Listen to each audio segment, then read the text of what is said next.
Hoy nos toca revisar hemocultivos, ya vamos a revisar algo en relación a lo teórico. Yo les dejé en el aula virtual un video que me pareció bastante bueno en relación a la toma de los hemocultivos, pero antes de llegar a tomar hemocultivos y hacer la técnica en sí, que no tiene mayor trascendencia que una toma de muestra de sangre, ¿ya?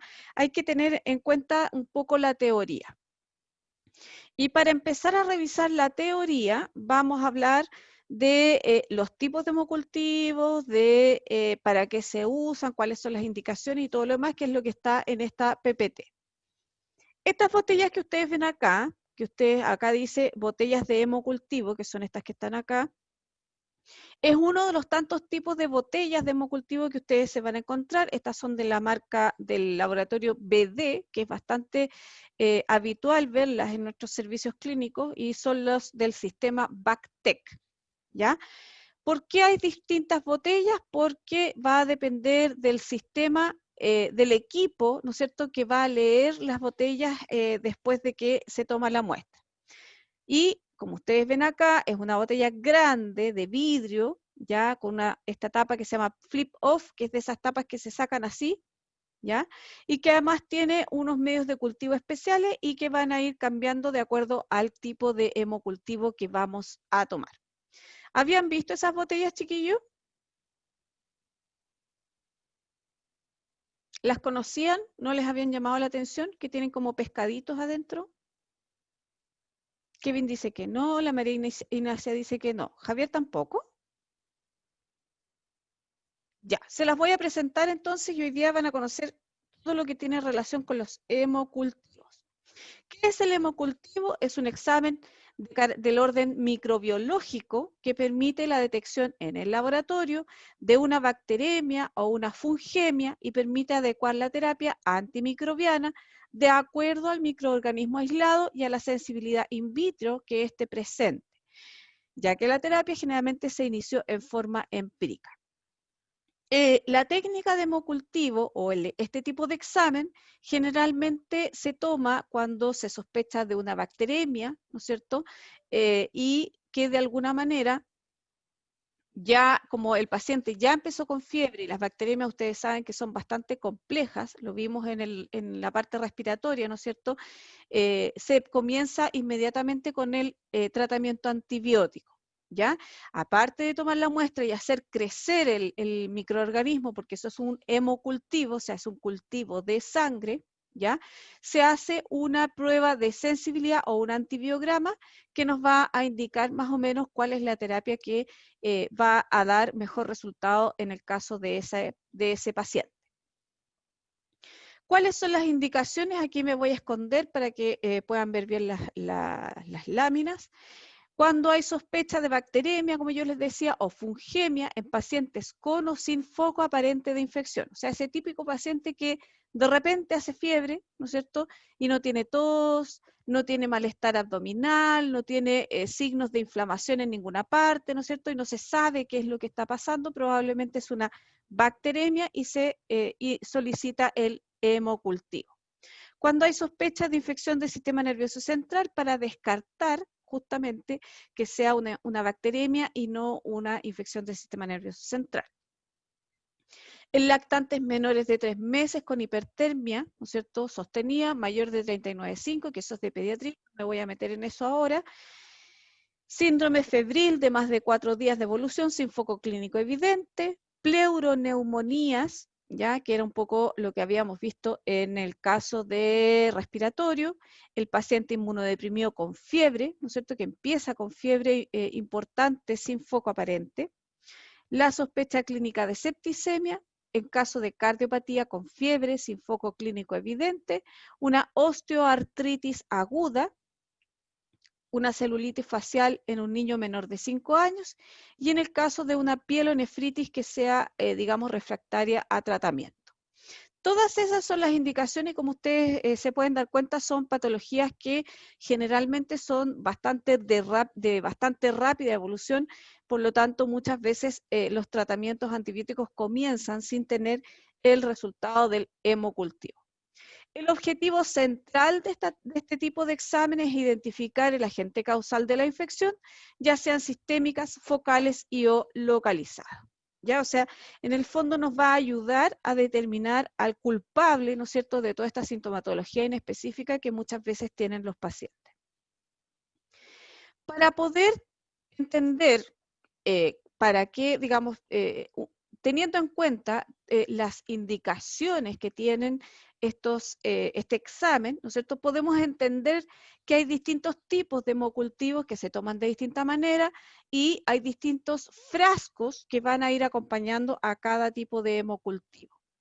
Y dentro de los hemocultivos más habituales, yo les traje, digamos, los que aparecen en las normas generales, vamos a tener el hemocultivo periférico, que puede ser aerobio o anaerobio, ¿ya? El hemocultivo anaerobio, una cosita muy pequeñita, prácticamente ya casi no se usa el anaerobio.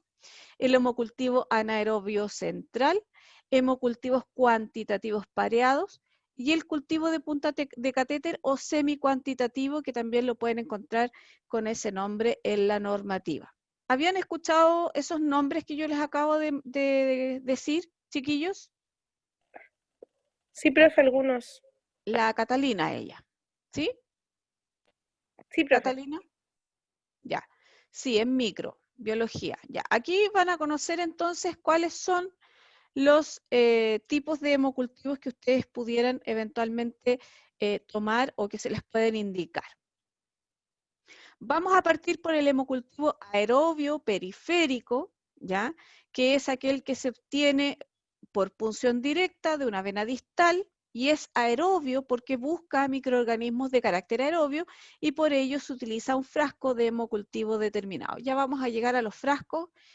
Para cada uno yo les traje los frascos más o menos para que los conozcan, pero lo importante es que antes de hacer cualquier hemocultivo ustedes lean el frasco, qué es lo que dice, ¿ya? Porque cada frasco es para un hemocultivo distinto. En el caso del hemocultivo anaerobio periférico, ¿ya? La técnica en sí completa no se las traje, está en el video para que ustedes la vean, pero es una técnica séptica con técnica tradicional o al vacío, o sea, se puede tomar por jeringa o se puede tomar con el sistema Venoyect o Vacutainer, que son las dos técnicas al vacío que nosotros tenemos en Chile, ¿ya? Se usan guantes estériles. Hay que puncionar la vena con jeringa en forma séptica y extraer el volumen de sangre requerido. Hay que inocular la botella de hemocultivo sin cambiar la aguja. Rotular los frascos con el nombre del paciente, fecha y hora de la toma de muestra, porque recuerden que los hemocultivos tienen que estar separados por hora, ¿ya?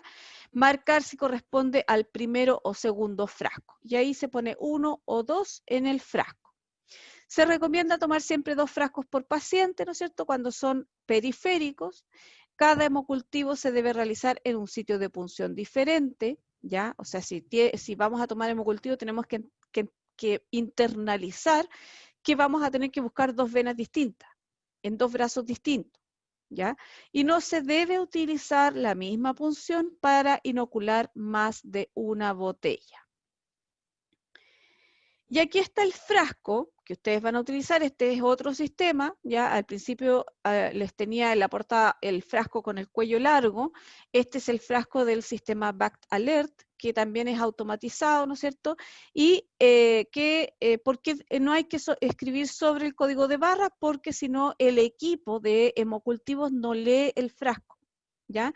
Por lo tanto, cuando rotúlenlo en el sentido, digamos, como anillo alrededor del frasco o en alguna parte del frasco en forma lateral o de acuerdo a lo que les pida el laboratorio de cada institución donde ustedes estén, ¿ya?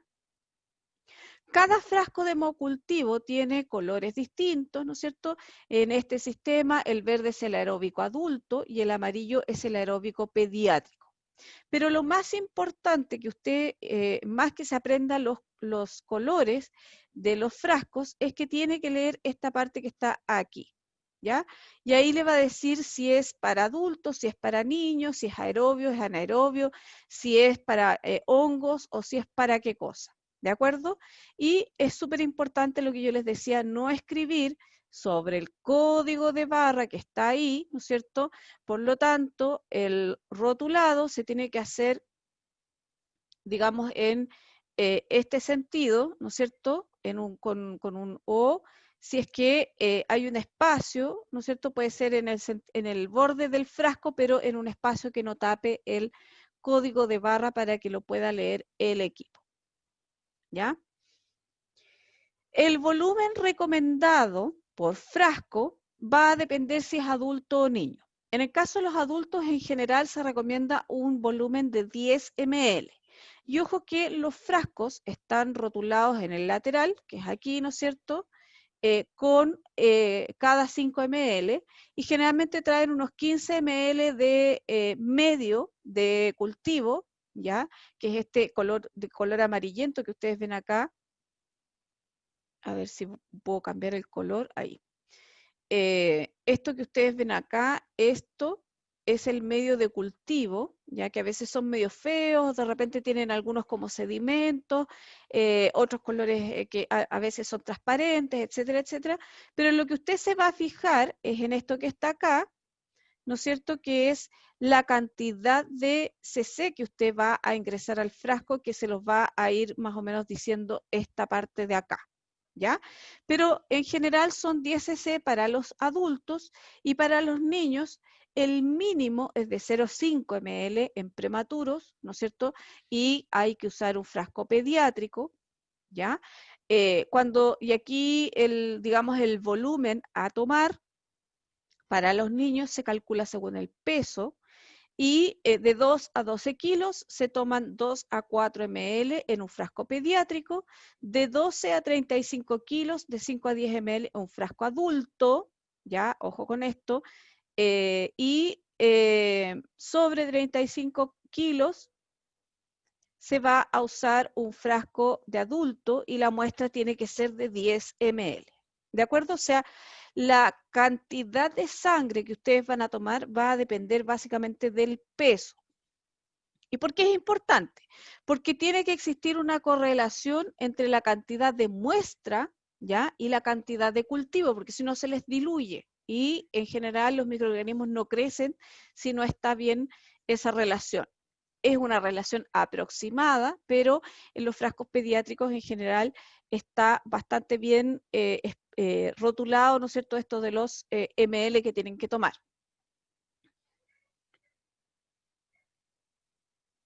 ¿Qué más se me puede estar olvidando acá?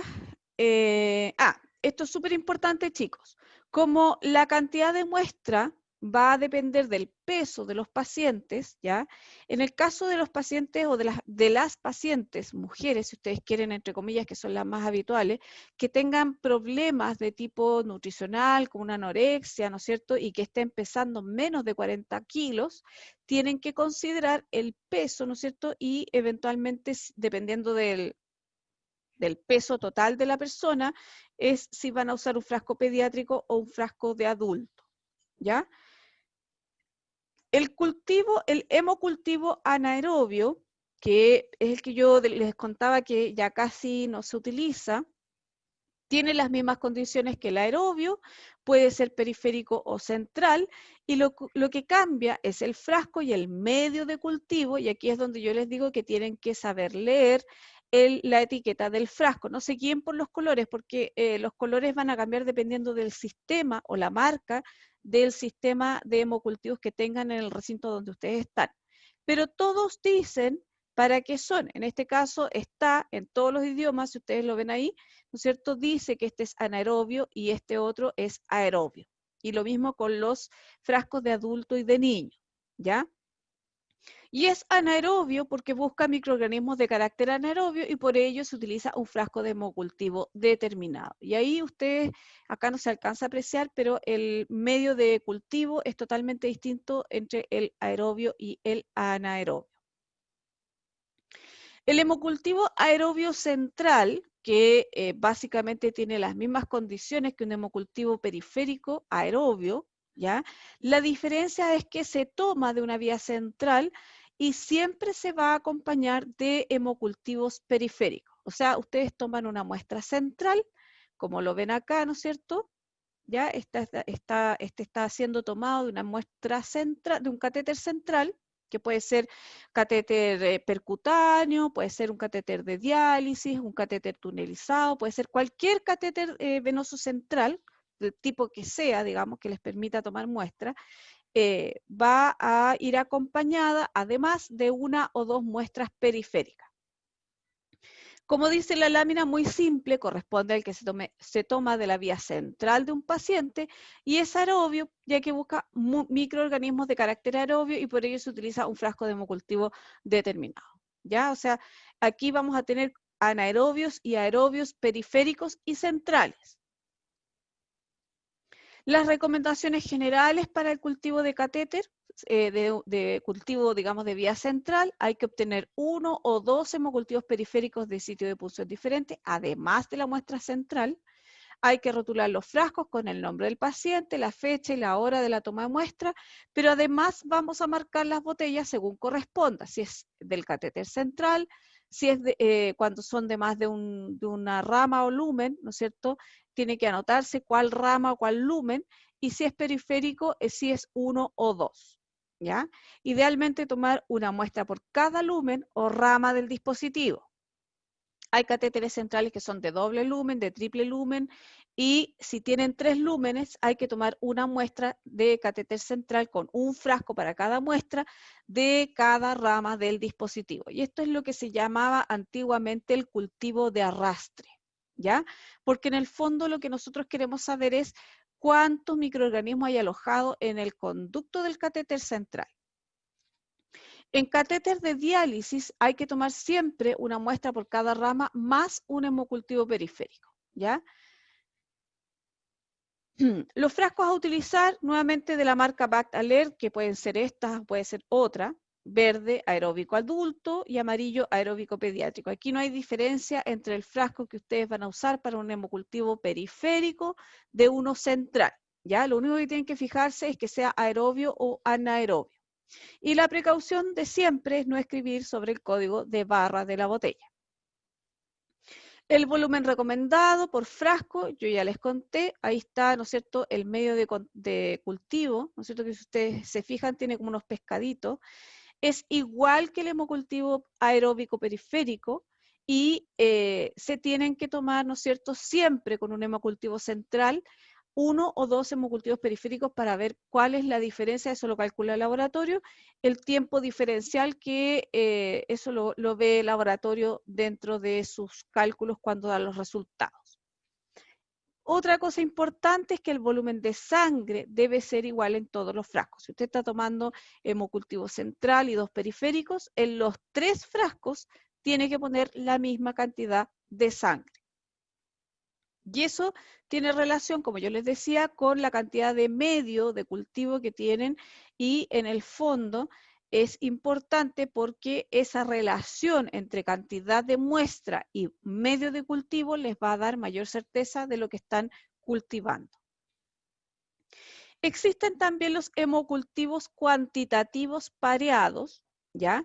Que también es de carácter central y se recomienda específicamente para cultivos de dispositivos implantables de larga duración, o sea, un catéter con reservorio, por ejemplo, un Hickman, ¿ya? O uno de estos catéteres que se introducen por bolsillo y que duran meses o años, o cuando las condiciones del paciente no permiten su extracción.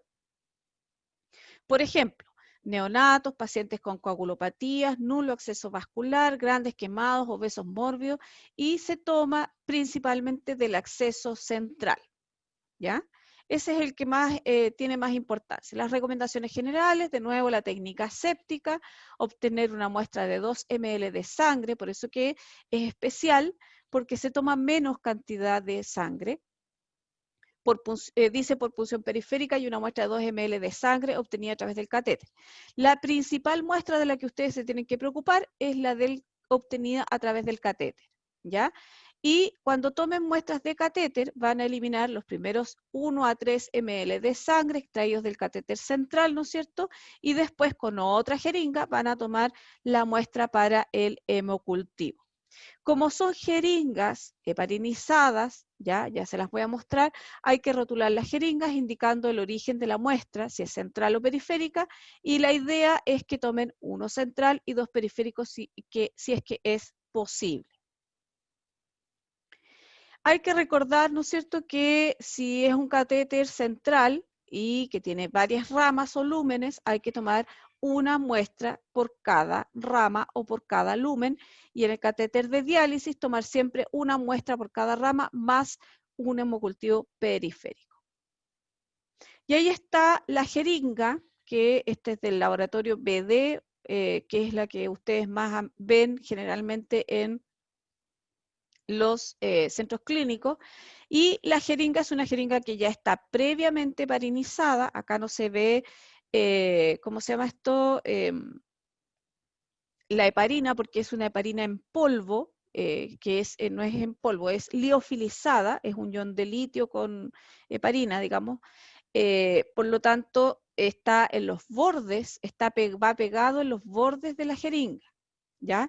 Y esta es la típica jeringa de gases arteriales con tapa estéril, que es la que ustedes utilizan para las prellenadas, ¿no es cierto?, que ustedes utilizan. Está un poco más elegante porque tiene esta gomita para ponerla encima, ¿no es cierto?, y sacar la cantidad de aire que queda, y tiene esa tapa verde especial que se ajusta perfecto en la tapa de la jeringa, etcétera, etcétera. Pero las mismas jeringas que ustedes conocen, esas que vienen en ese empaque plateado, ¿no es cierto?, con tapa negra, que ya vienen prellenadas con jeringa para tomar gases arteriales o gases venosos, ¿no es cierto?, les sirven igual. En este caso, y en el caso de todas las muestras de hemocultivo, el transporte es inmediato, antes de los 15 minutos, a temperatura ambiente, ¿ya? Y en el caso del hemocultivo cuantitativo central, hay que detallar en la orden, ¿no es cierto?, que es un hemocultivo cuantitativo, si es central o periférico, ¿no es cierto? Y específicamente en la jeringa también se va a rotular de una manera, estas se traspasan a otro lado, así que aquí no hay problema de tapar la cantidad de sangre que va en la jeringa, ¿ya? Pero habitualmente estas se meten dentro de la misma capucha en que vienen y se rotulan por fuera y se sella el paquete. Existen otros tipos de hemocultivos que son para micobacterias, ¿ya? Y que este examen es un examen especial, que es bastante más caro y que se hace solo a solicitud en general de las unidades de infectología. No se toma en todos lados, se usa para determinar bacteremias por lepra y por tuberculosis, que son las dos micobacterias que nosotros tenemos dando vuelta en este país. Aunque ustedes no lo crean, en Chile también hay lepra. Poca, pero hay. Cosas importantes en general, si ustedes están en un lugar donde se les solicita este examen, tienen que asegurarse primero de que el laboratorio obtenga los frascos para tomar este examen, porque es un frasco especial, ¿ya? Y lo van a solicitar porque como no es un examen habitual, en general no hay frascos de hemocultivos para micobacteria como stock, digamos, en los servicios. Para tomar el examen se sigue el mismo procedimiento de toma de hemocultivo periférico que está normado, ¿ya?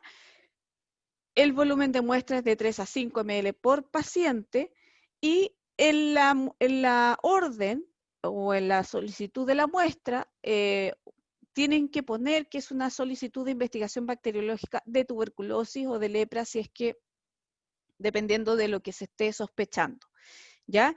En general, cuando se cultivan, ahí van a determinar si es tuberculosis o lepra. El frasco, nuevamente acá tenemos el frasco especial, y aquí este frasco dice micobacterias, ¿ya? Este también es de la marca BactAlert, pero básicamente ustedes pueden ocupar otra marca en el lugar donde estén. Y tiene que ser específico para micobacterias, y va un frasco por paciente. Aquí no hay que tomar varias muestras, sino que con una muestra de cultivo de micobacteria es suficiente. Como yo les pongo en la lámina, la marca de los frascos puede cambiar, como también pueden cambiar los colores de las tapas y de las etiquetas, así que no se guíen ni se aprendan los colores de memoria, porque eso no les va a servir. ¿Qué más tenemos aquí? El cultivo de punta de catéter, que es otro tipo de cultivo, y aquí esto es un agar de cultivo, ¿no es cierto?, una placa de Petri, y acá ustedes ven una punta de catéter que está siendo cultivada, que se hace tal cual como ustedes lo ven ahí, se pone la punta el trocito de catéter, ¿no es cierto?, se corta un trocito de catéter y se manda al laboratorio en un frasco estéril, ¿ya? Ese es el cultivo de punta de catéter o semi-cuantitativo, que también lo pueden encontrar con ese nombre. Y el catéter se pone en un medio de cultivo, ¿no es cierto?, para ver qué es lo que crece, ¿ya? Se realiza al retiro de una vía central o una vía periférica, puede ser también que se cultive una bránula, ¿ya?, que se sospecha que pueda estar infectada y causando sepsis. Este cultivo de punta también se puede hacer con las sondas Foley, ¿ya?, si es que así lo pidiera. Y este cultivo, como yo les contaba, solamente se corta la punta del catéter unos 3 a 5 centímetros del extremo distal del catéter con técnica séptica, ¿ya? Y se coloca en un frasco estéril y se cierra inmediatamente. Puede que sea acompañado por 2 hemocultivos aerobios periféricos, ya, si ustedes quisieran, les pidieran ese tipo de estudio. Ahora, este cultivo generalmente no se hace como rutina, sino que solo se hace cuando se sospecha de una infección o una bacteremia asociada a catéter venoso central o a catéter, digamos, urinario en el caso de sonda Foley, ¿ya? Pero en general es lo que hoy ahora tenemos tiempo. Tienen que tener presente eso. El frasco y el transporte es en un frasco estéril sin aditivos como este y el transporte de inmediato antes de 15 minutos a temperatura ambiente. Ya el típico frasco estéril con tapa roja, sin nada, usted pone la punta del catéter adentro y lo manda al laboratorio. Este es el equipo, el laboratorio, para los hemocultivos. Aquí se van cultivando con temperaturas, ¿no es cierto? Y el lector es automático, por eso que se ponen los frascos de tal manera que se lea el lector de barras, el código de barras, ¿no es cierto? Y se va chequeando la pantalla para ver cuál de los hemocultivos saltó, porque mide la diferencia de algunos gases que se producen dentro del frasco y ahí indica cuándo el hemocultivo está listo para el resultado. La técnica de la toma de muestra al vacío no necesita adaptadores especiales porque sobre todo los que tienen este cuello largo, tienen ese cuello largo específicamente para que sea tomado con la técnica de Vacutainer o al vacío, ¿ya? Y para leer los hemocultivos tienen una tapa, en el fondo sobre todo este sistema que es el Bactalert, donde hay un cambio de color, ¿no es cierto?, entre un positivo y un negativo. El que está positivo cambia de color el medio de abajo, ¿no es cierto?, la tapa, que es una tapa que va por dentro, y es negativo cuando la tapa mantiene su color original. Eso, chiquillos, es lo que yo les quería contar en relación a los hemocultivos. Si alguien tiene dudas o algún comentario que me quiera hacer en relación a esto, si lo habían visto, lo habían escuchado, tenían alguna cosa en particular o les ha tocado tomar hemocultivo, los escucho, chiquillos. Yo sí, profe. La Catalina. Pero, ¿te habías percatado de todo lo que yo te acabo de contar ahora o no? No, no de todo. Es que uno como técnico igual sabe las cosas básicas, pero la técnica va más allá. Exactamente, justamente. Esto generalmente, chiquillos, no se los enseñan nunca, sino que los mandan a leer las normas y sería, ¿ya? Por lo tanto, creo que es importante que lo hayan visto y si no, ninguna duda. Javier dice que entretenía, le gustó, más le vale. La temperatura se rotula en el frasco, se puede rotular en el frasco o en la orden de que va. Si el código viene con algún desfase o borroso, se elimina el código de ¿qué? ¿El código de barra, dices tú, Kevin? Del frasco. Mira, no me ha tocado nunca el deterioro porque en general estos frascos se guardan bastante bien, por lo tanto vienen bastante en buen estado y como se usan poco, se compran poco, entonces es poco probable que se deterioren. No me ha tocado nunca, fíjate, pero si lo más probable es que te lo rechacen en el laboratorio porque el código de barra no se lee.